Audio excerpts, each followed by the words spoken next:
দর্শক স্বাগত the report dot লাইভে আপনাদের সঙ্গে আছি আমি মারুফ হাসান আপন এবং বর্তমানে কিন্তু আমরা অবস্থান করছি মতিঝিলের সেই অফিসটিতে ফ্লাইট এক্সপার্ট যেটি নিয়ে সকাল থেকে গুঞ্জন শোনা যাচ্ছে যে তারা আসলে প্রায় 100 কোটি টাকা টিকিটের প্রায় 100 কোটি টাকা নিয়ে পালিয়েছে, যেমনটা আমরা শুনতে পেয়েছিলাম সকাল থেকেই। এমনকি এখন আমরা সেই অবস্থান করছি সেই অফিসটিতেই এবং অফিসটিতে যেমনটা দেখতে পাচ্ছি বাইরের গেটটা কিন্তু খোলা থাকলেও ভিতরে যে মেইন ফটকটি আছে সেটা কিন্তু এখন পর্যন্ত তালা মারা। দর্শক এই সেই মেইন ফটক, অফিসের যে মেইন ফটকটি রয়েছে সেই গেটে কিন্তু এখন পর্যন্ত তালা আমরা দেখতে পাচ্ছি। গতকাল রাত থেকে কিন্তু একটা গুঞ্জন শোনা গিয়েছিল, যেমনটা শোনা গিয়েছে যে ফ্লাইটের টিকিটের প্রায় 100 কোটি টাকা নিয়ে কিন্তু উধাও হয়ে গেছে। ফ্লাইট এক্সপার্টের যে কোম্পানির মালিকানা যারা রয়েছে বা ম্যানেজমেন্টের দায়িত্বে যারা রয়েছে তারা কিন্তু পালিয়ে গিয়েছে, যেমনটা আমরা দেখতে পেয়েছিলাম। এখন কিন্তু আমরা অবস্থান করছি সেই অফিসেই এবং সেই অফিস থেকে আপনাদের সরাসরি জানানোর চেষ্টা করব এখানে যারা ম্যানেজমেন্টের দায়িত্বে ছিলেন, যারা কর্মরত ছিলেন, তাদের অধিকাংশই কিন্তু পালিয়ে গিয়েছে। তবে এখানে রিসিপশনের একজন এবং অফিসের ভিতরে যারা কর্মরত ছিলেন তাদেরকে আমরা দেখতে পাচ্ছি। এখানে এই দুর্ঘটনা বা এই ঘটনাটি জানার পর, মানে ফ্লাইট এক্সপার্ট পালিয়ে গিয়েছে এই ঘটনাটি জানার পর কিন্তু দেশের বিভিন্ন স্থান থেকে যারা ভুক্তভোগী আছেন তারা কিন্তু ছুটে এসেছেন এই মতিঝিলের অফিসে এবং তারা এখন পর্যন্ত এখানে চেক করছেন তাদের টিকিটকে আসলে রিফান্ড করা হবে কিনা। এখানে আমরা দেখতে পাচ্ছি কিছু কর্মকর্তা যারা রয়েছেন এই অফিসের, ফ্লাইট এক্সপার্টের যারা কর্মকর্তা রয়েছেন 2-1জনকে কিন্তু আমরা এই অফিসে দেখতে পাচ্ছি যারা এখন পর্যন্ত টিকিট চেক করে যাচ্ছেন। দর্শক এখানে কিন্তু এক প্রকার ভিড় আমরা দেখতে পাচ্ছি, কেননা সবাই সবার জায়গা থেকে কিন্তু অভিযোগ করছে। একজন 11 লাখ, 12 লাখ, 30 লাখ টাকা পর্যন্ত কিন্তু এখানে ধরা খেয়েছে, যেমনটা আমরা জানতে পেরেছি। এবং তারা কিন্তু ছুটে এসেছেন এখানে তাদের টিকিটটি চেক করার জন্য, যে কোনোভাবে যদি এটি রিফান্ড পাওয়ার কোনো সম্ভাবনা থাকে বা যে টিকিট তারা কালেক্ট করেছে সেটি যেন কোনোভাবে ক্যান্সেল না হয়ে যায়, সেটি আসলে চেক করার জন্য এখানে এসেছেন। এবং এখানে আমরা কিছু কর্মকর্তা দেখতে পাচ্ছি, তা ফ্লাইট এক্সপার্টের কর্মকর্তাদের দেখতে পাচ্ছি, তারা কিন্তু আসলে ঘটনাটি না জেনে এখানে অবস্থান করছিলেন, যেমনটা তাদের থেকে শুনতে পেলাম। ম্যানেজমেন্টে সবাই পালিয়ে গেল, তারা কিন্তু এখান থেকে পালাননি এবং তারা অবস্থান করছেন, টিকিট চেক করছেন এবং ভুক্তভোগী যারা আছেন তাদের কিন্তু সাহায্য করার চেষ্টা করছেন।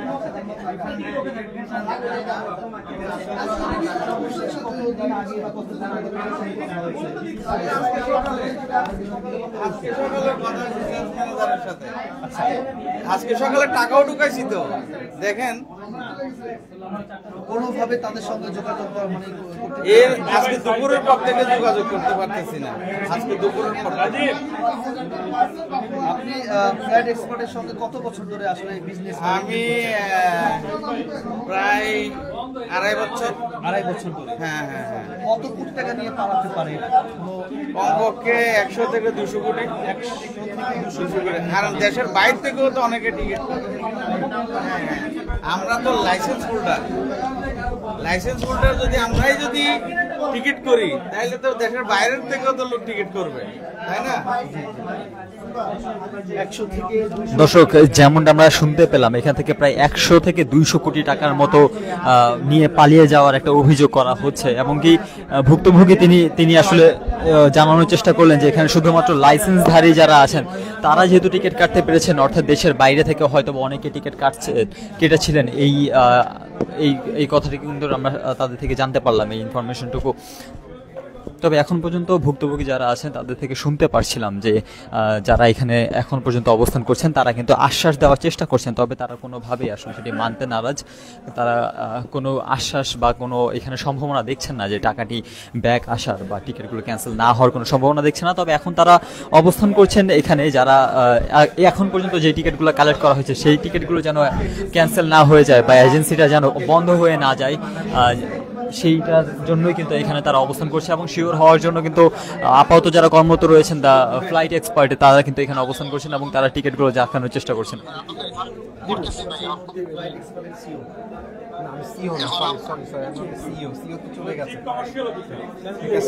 তো আমি এখন এই এজেন্সিকে যদি বলি সেক্ষেত্রে আমরা কি বলবো? পেমেন্ট দিবে, রিফান্ডটা উনি যে টাকা রিফান্ড পাবেন সেই টাকা আমরা দিয়ে দিব।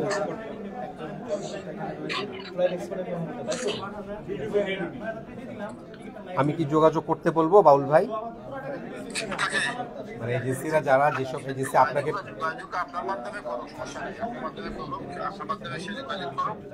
আপনাকে বলি আপনি আমাকে লিস্ট দিয়েন, আমি যদি রিফান্ড না করি তাহলে করবো না। ঠিক আছে, অন্তত 10 ঠিক আছে, তারিখের আগের ঠিক গুলো, আছে, 7 ঠিক তারিখের আছে। আগের গুলো রিফান্ড না করো। ঠিক আছে, 7 তারিখের আগের গুলো রিফান্ড না করো। 4 তারিখ 5 তারিখের সময় আছে না, তারপর 2 দিন মানে ওরা তো 3 দিন সময় পাবে অন্তত রিফান্ড করতে, তাই না? 72 ঘন্টা, তো 72 ঘন্টার আগে আমরা যোগাযোগ করবো। ঠিক আছে, আমরা কি করবো? একটু কথা বলতে চাচ্ছি আপনার সঙ্গে। আসলে এখানে শত শত মানুষ আসা যাওয়া করছেন, তারা বলছেন 4 বছর ধরে আসলে বিজনেস ফ্লাইট এক্সপ্রেসের সঙ্গে, কেউ বলছেন 14 লাখ টাকা, কেউ বলছেন 11 লাখ টাকা, কেউ বলছেন 30 লক্ষ টাকা নিয়ে তারা 100 আসলে থেকে প্রায় আমরা 200 কোটি প্রথম টাকা কথা নিয়ে হচ্ছে পালিয়েছে। আমি একজন কর্মচারী, মানে এই ফ্লাইট এক্সপ্রেসের কর্মচারী। জি। আমি মালিক ম্যানেজমেন্ট পজিশনের কেউ না। মালিক পক্ষ যিনি আছেন তারা ফুল ফ্যামিলি সহই তারা দেশ ছেড়ে পালিয়েছেন। এটা কখন আমরা পালিয়েছেন জানা গেছে? গতকাল আমরা তো আর জানি না, আমাদেরকে গতকাল গভীর রাতে তারা ভেরি আর্লি মর্নিং মেসেজ দিয়েছে যে আমি চলে যাচ্ছি। ঠিক আছে, চলে গেছেন। তা আমরা তাকে ফোনে জিজ্ঞেস করলাম যে আমরা ফোন করে পাচ্ছিলাম না, বিকজ সে তো ফ্লাইটে, সে দেশ ছেড়ে পালিয়ে গেছে।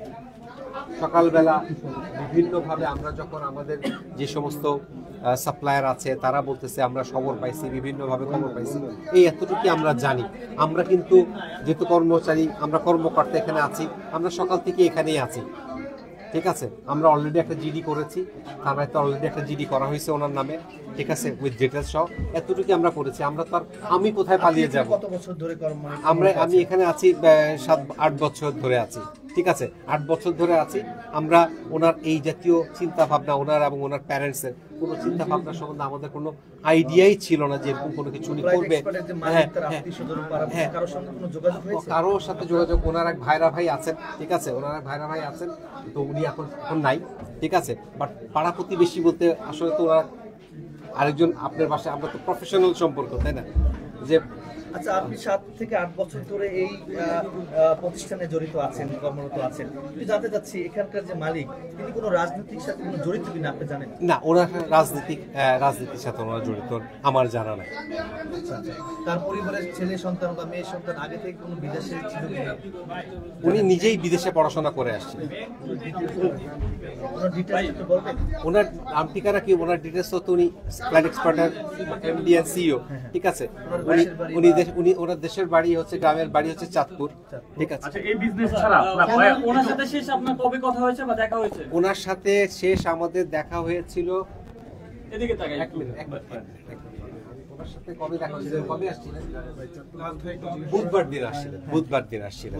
ভাই, এই প্রতিষ্ঠানটা ছাড়া, ফ্লাইট এক্সপার্ট ছাড়া ওনার আর কি কি প্রতিষ্ঠান রয়েছে?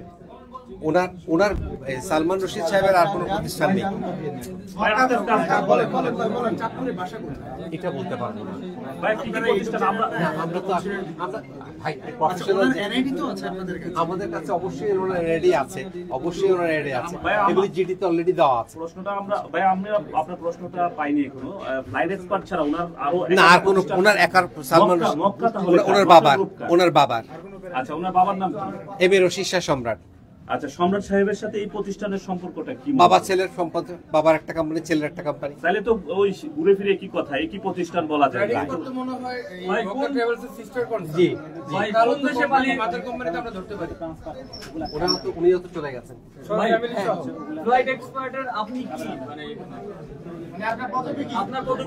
আমি এখানে কমার্শিয়ালটা দেখি। আপনার নাম?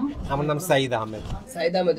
একটা স্ক্রিনশট ভাইরাল হয়েছে, ওই স্ক্রিনশট ওখানে উনি দোষারোপ করতেছিল যে সাইদ এবং 3 জনের নাম উল্লেখ করছে। সেটাই উনি আমাদেরকে যখন বলছে যে আমরা নাকি 3 লক্ষ টাকা নাকি আমরা সকালবেলা 3 কোটি, তা আমি বললাম যে আমরা যদি 3 কোটি টাকা নিয়ে থাকি তাহলে তো আমরা অফিসে থাকার কথা না। সেই ভাইয়ারা যারা সকাল থেকে আছেন, আমরা সকাল থেকে অফিসে আছি, বিকজ আমি যদি চোর হইতাম তাহলে আমি চলে যেতাম। আগামীকালকে পাওয়া যাবে আমাদের সাপোর্ট সিস্টেমটা কি করব, আমরা যখন চেষ্টা করব, যতটুকু চেষ্টা করব, অবশ্যই আমরা সাপোর্ট দিয়ে যাব। কারণ আপনার কাছে আপনার অনেক প্রশ্নের উত্তর তো আমার কাছে নাই। হ্যাঁ, জি ভাইয়া, ফ্লাইট এক্সপার্টের যে লেনদেন হতো এটা কোন অ্যাকাউন্টের মাধ্যমে? এগুলি তো বিভিন্ন ব্যাংক অ্যাকাউন্টের মাধ্যমে, বাংলাদেশে বিভিন্ন কমার্শিয়াল ব্যাংকের মাধ্যমে হতো। উনি আমার সাথে বুধবার দিন দেখা হয়েছে, আমাদের বিজনেস নিয়ে কথা হয়েছে। ঠিক আছে, এই এতটুকু।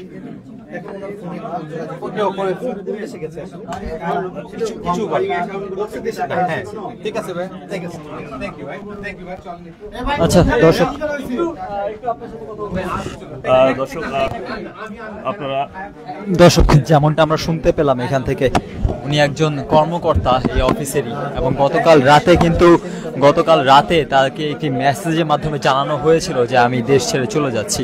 এমনটাই কিন্তু তার সাথে লাস্ট কথা হয়েছিল, যেমনটা তিনি আমাদেরকে জানালেন এখানে। এবং তার নামে একটি অপপ্রচার হয়েছিল যে তিনি নাকি 3.5 কোটি টাকা নিয়ে পালিয়েছেন। তবে তিনি এটি আসলে মানতেন না, যেমন অস্বীকার করলেন এখানে যে আসলে তিনি যদি 3.5 কোটি টাকা নিয়ে পালাতেন তাহলে হয়তো এখানে অবস্থান করতেন না, যেমনটা তিনি আমাদেরকে এখন জানালেন।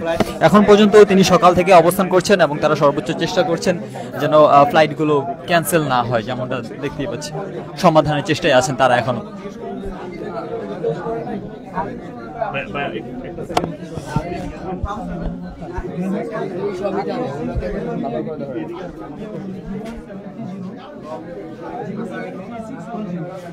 কোন দেশে পালিয়ে গেছে? না, আপনার সাথে কথা হয়েছে, আপনি বলছিলেন আপনি সবই জানেন, আপনি সবই জানেন। সাইদ ভাই অবশ্যই কিছু জানেন ভাই। আপনি সব জানেন। উনি 8 বছর ধরে চাকরি করেন, সব লেনদেন করছে উনি।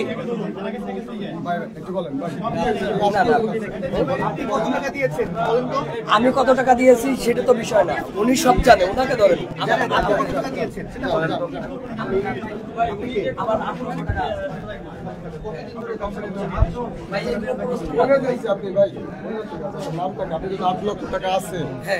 এবার হলিডে বলছি যে আমাকে প্রশ্ন করে তো লাভ নেই, ওনাকে যে ধরেন, ওনাকে প্রশ্ন করেন।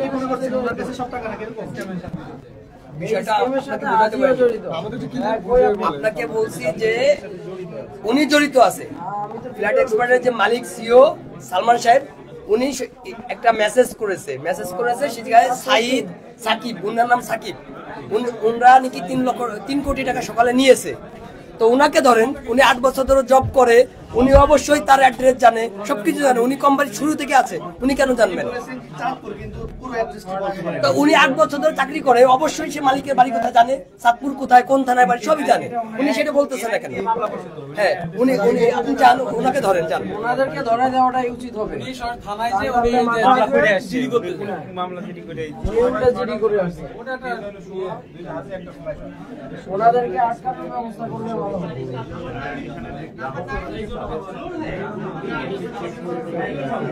যেমনটা দেখতে পাচ্ছি এখানে কর্মরত সাকিব, ওনার নামে কিন্তু আজকে বলা হয়েছিল যে 3 কোটি টাকা নিয়ে তিনি পালিয়েছেন, এবং ইনি কিন্তু এখানে আসলে এখন সাক্ষাৎকার দিতে আগ্রহী না। যেমনটা দেখতে পাচ্ছি তিনি কিন্তু আমাদের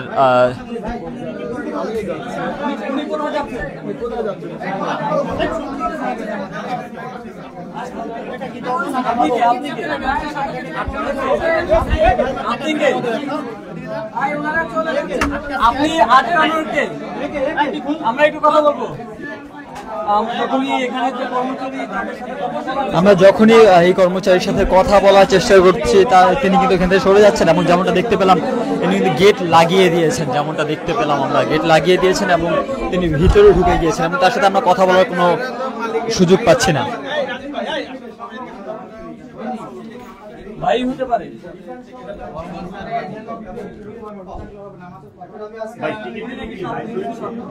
কি দেখছেন? যেগুলো পাচ্ছি সেগুলো লাইভ আছে, যেগুলো সেগুলো বলে দিচ্ছি আমরা।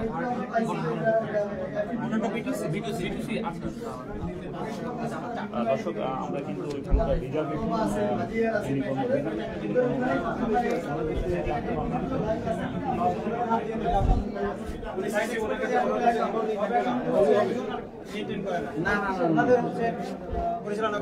ওরা জানে কিভাবে? ওরা তো জানে যখন টাকা ঢোকে সাথে সাথে আপলোড করে দেয়। থানাতে স্বীকার করলো না, আমরা 2 মাস আগে থেকে অবগত ছিলাম এই লেনদেন নিয়ে, স্বীকার করলো না থানাতে। মানে হচ্ছে ওই পার্সোনাল অ্যাকাউন্টে ট্রান্সফার করে দেন না, 2 মাস আগে থেকে যখন হাজির সাথে পেমেন্ট নিয়ে ঝামেলা হচ্ছিল, উনি ওটা স্বীকার করছে যে 2 মাস আগে থেকে এই প্রবলেমগুলো হচ্ছে। এসআই ছিল, ওসি ছিল, সবার সামনে আমরা ছিল, তখন উনি স্বীকার করছে। তখন ওনারা স্টেপ দিল, তখন কেন এজেন্টগুলোকে মেসেজ দিল না যে আপনারা বন্ধ করে দিন? সেটা সব থাকলে তো আপনি কোন টিভি হাজি থেকে ওনার হাজি হিসেবে হাজি থেকে বা অন্যান্য এজেন্ট থেকে উনি 30% টিকিট পাচ্ছেন। যেমনটা দেখতে পাচ্ছি দর্শক, এখানে কিন্তু এখন পুলিশ অবস্থান করছেন।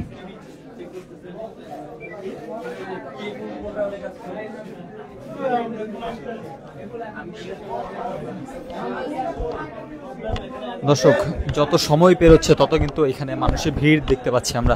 দেশের বিভিন্ন অঞ্চল থেকে কিন্তু এখানে ভুক্তভোগী যারা আছেন তারা কিন্তু অবস্থান করছেন এবং তারা ছুটে চলে এসেছেন এই ঘটনাটি জানার পর। আসলে তাদের কয়েকজনের সাথে আমাদের কথা হলো, কয়েকজন বলেছেন তাদের 11 লক্ষ টাকা, কেউ বলেছেন 30 লক্ষ টাকা কিন্তু এখানে আসলে এখন পর্যন্ত সেই আশঙ্কার মধ্য দিয়েই আছে। যেমনটা দেখতে পেলাম দর্শক, কিছুক্ষণ আগেই কিন্তু এখানে পুলিশ এসেছেন এবং পরবর্তী আপডেট আসলে কি জানা যায় এখান থেকে সেটি আপনাদেরকে জানানোর চেষ্টা করব আমি।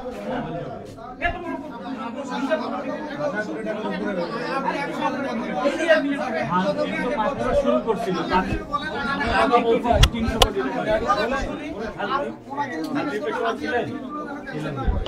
ভাই, যান ভিতরে যান, ভিতরে যান, ভিতরে যান।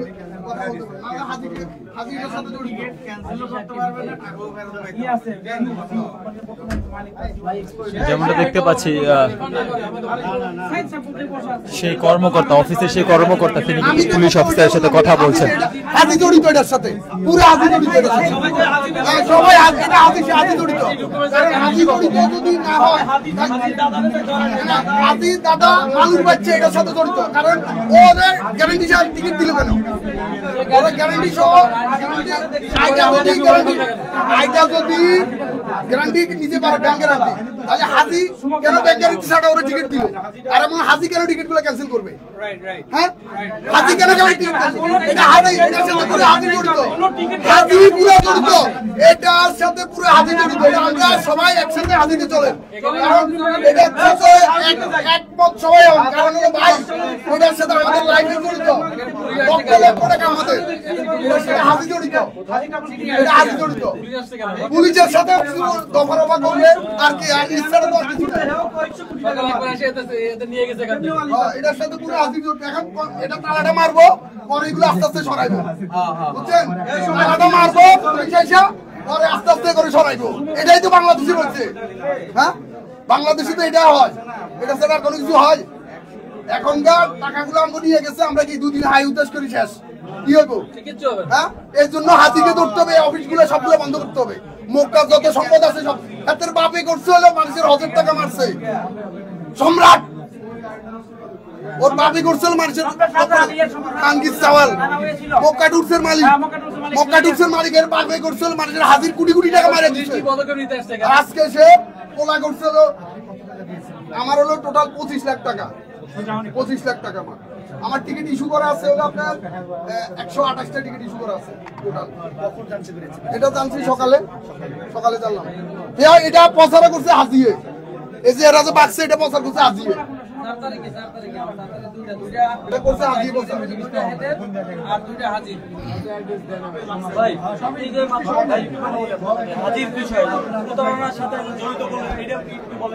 প্রতারণার সাথে আপনি আইটা, আমরা আপনার টিকিটিং, আপনি যদি টিকিটিং সাথে জড়িত থাকেন তাহলে বুঝবেন। টিকিটিং করতে হলে আমরা টিকিট যখন একটা আইটা এজেন্ট করি, সেটা আমরা আইটাকে আমরা ব্যাংক গ্যারান্টি দিই, ঠিক আছে? তো আইটাকে যদি ব্যাংক গ্যারান্টি দিয়ে থাকি, আমরা টিকিট করি, তাহলে ও ফ্লাইট এক্সপার্ট কার থেকে টিকিট নেয়? হাজি থেকে নেয়। হাজি টিকিট কাকে? ওকে বিনা পয়সা দেয়? ওর বোন জামাই লাগে? হাজি কি ওর বোন জামাই? হ্যাঁ, বাবার কোম্পানি নাকি? তাহলে হাজি ওর বাবার কোম্পানি, ওর কি কোন হিসেবে টিকিট দিছে? গ্যারান্টি সহকারে আমাদের টিকিটগুলো আমাদের টাকা নিয়ে বিনা পয়সা দিছে, আমাদের থেকে টাকা নিয়ে, আগে টিকিট টাকা নিয়ে তো টিকিট দিছে।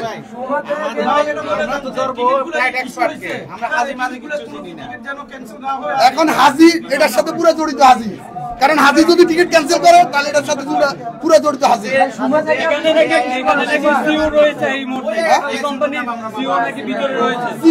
সিও কি করবে? মালিক যেখানে না, সিও কি করবে? মালিক সিওর সাথে স্টাফরা বলবে আমরা কি করব? এটা তো বাংলাদেশে সবই হচ্ছে। তারা যে একটা লাইসেন্স ব্যবহার করছে, টিকিটটা ইস্যু করা, ওই আইডিয়াই তো এখন আমার লায়াবিলিটি। ওই আইডিয়া এখন টিকিটটা যদি আজকে ক্যান্সেল করে, তাহলে ওই আইডিয়া জড়িত এটার সাথে। আমাদের এটাই দরকার যে আইডিয়ার আন্ডারে টিকিটগুলো ইস্যু হচ্ছে, ওই আইডিয়া এটার সাথে জড়িত। যেমনটা শুনতে পাচ্ছি দর্শক, অফিসের সিইও তিনি নাকি এখন পর্যন্ত ভিতরে অবস্থান করছেন, যেমনটা জানতে পারলাম। তবে আসলে যেখানে মালিক পক্ষের লোক যারা ম্যানেজমেন্টে ছিলেন, তারাই যেখানে আসলে দেশ ছেড়ে পালিয়েছেন, সেখানে আসলে কর্মকর্তাদের ধরে কি এমন লাভ পেতে পারে সেটাই কিন্তু প্রশ্ন তুলেছেন তিনি এই ভুক্তভোগী। যেমনটা আমরা দেখতেই পেলাম, তিনি কিন্তু আসলে উত্তেজিত হয়ে পড়েছেন, কেননা তার 30 লক্ষ টাকার মতো কিন্তু এখানে এখন পর্যন্ত আশঙ্কার মুখে আছে। পুলিশ তো এখানে সমাধান করতে পারবে না। এখানে সিনিয়র একজন আছে যিনি এই টিকিটিং ব্যবসার সাথে জড়িত, সে তো বলতেছে যে হাজি সাহেবের এটার সাথে জড়িত। যদি টিকিট ক্যান্সেল করে সে হাজি সাহেব, সেক্ষেত্রে হাজি সাহেবের ধরা উচিত। তারা তো টিকিট ব্যবসার সাথে জড়িত, তারা তো জানে কিভাবে কি হয়। টিকিট আপনি কাটবেন, টাকাটা জমা দিবেন, এই টাকাটা কই যাবে তারা তো জানে। যদি হাজি সাহেবের ওইখান থেকে যদি ক্যান্সেল হয় সেক্ষেত্রে এটা হাজি সাহেব জড়িত। ইভেন এই ফ্লাই এক্সপার্ট যে ভাগছে সর্বপ্রথমই আপনার বলছে হাজি সাহেব যে ফ্লাই এক্সপার্ট ভাইয়া গেছে, কিভাবে ভাগলো না ভাগলো এটা ওনার কাছে জানতে হবে যে আপনি কিভাবে জানছেন।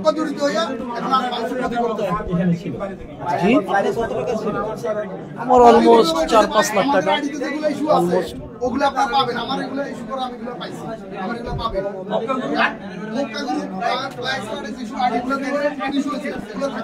বাট বাইরে আইডি দিয়ে যেগুলো হয়েছে এগুলো ওরা গ্যারান্টি দিতে যাচ্ছে। আইনশৃঙ্খলা বাহিনী আসতে দেখেছেন, আপনারা তাদের বলেন যে টিকিটগুলো ইস্যু করা আছে, টিকিট যেন ক্যান্সেল না করে, তাদের মাধ্যমে তো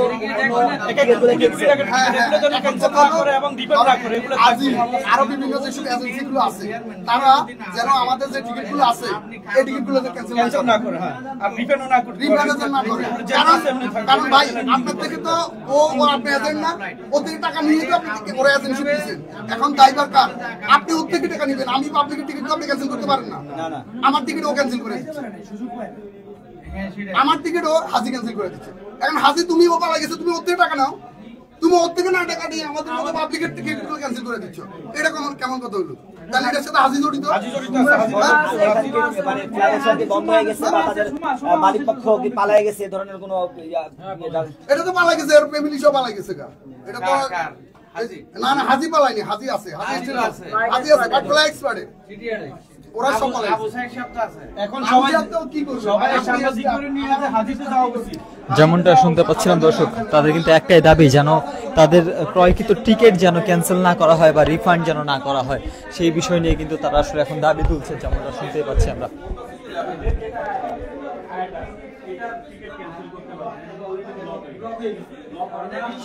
দর্শক, ভুক্তভোগীরা কিন্তু এখানে ভিড় জমিয়েছেন অফিসের সামনে।